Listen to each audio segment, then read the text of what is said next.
Police के लिए क्या कहेंगे ऐसे हम लोगों को बिल्कुल निश्चिंत रहना चाहिए। पुलिस हमको बिल्कुल तंग नहीं कर सकती। माननीय सुप्रीम न्यायालय ने एक नियम पास किया है, एक अध्यादेश दिया है, एक न्याय बनाया है कि अगर आप किसी की भी मदद करते हैं और आप पुलिस को इन्फॉर्म करते हैं या कोई एक्सीडेंट होता है, आप उसको हॉस्पिटल पहुंचाते हैं, तो आपका नाम, पता, मोबाइल नंबर आपके देने की उस पर इच्छा पर निर्भर करता है। जरूरी नहीं है आपसे पूछा जाए। अगर आपने दे भी दिया तो स्वेच्छा से अगर आप गवाह बन रहे हैं तभी आपको गवाह बनाया जाएगा। उस समय भी आपकी जाति, धर्म, वर्ग ये नहीं देखा जाएगा। आपको पूरी तरह से निष्पक्ष तरीके से, और आपको कभी पुलिस स्टेशन नहीं जाना पड़ेगा।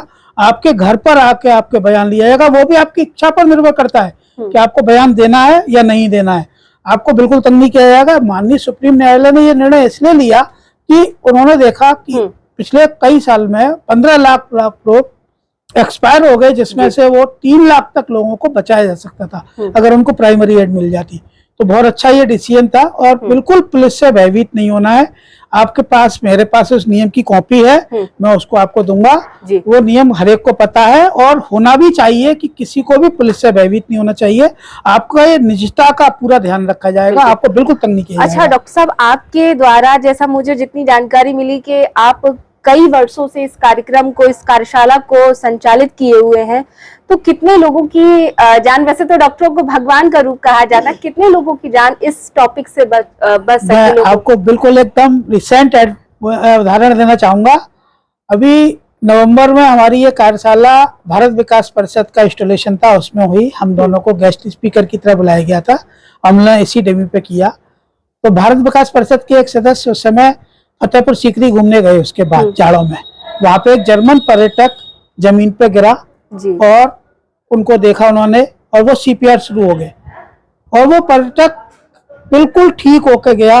मेरे को ये मालूम है कि उसमें सारे फैजाबाद के अखबार उनके नाम से और उनके कृत्य से, उनके फोटोग्राफ से भरे पड़े थे उस दौरान। और ये इतनी उपयोगी रही। बिल्कुल मैं ये आपको बिल्कुल अभी का ही वाकया बता रहा हूँ।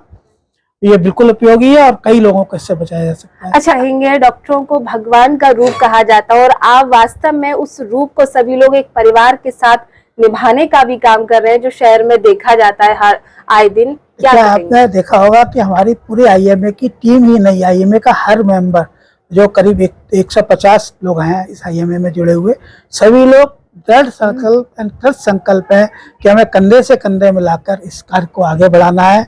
हमें किसी भी इमरजेंसी को डील करने के लिए अपने आप को पूरे तरीके से तैयार रखना है। और हम सभी लोग इसलिए तैयार हैं, हम किसी भी तरीके का भेदभाव किए बिना, चाहे वो जातिगत हो, चाहे व्यक्तिगत हो, चाहे पैसे और उसका हो, किसी भी तरीके से हम इमरजेंसी इसको कभी दूर नहीं होने देंगे अपने से। और इसके लिए हम पूरी तरह से कृत संकल्प है। हम लोगों ने हमेशा ये ओत ली हुई है और हम उस ओत को निभाते हैं।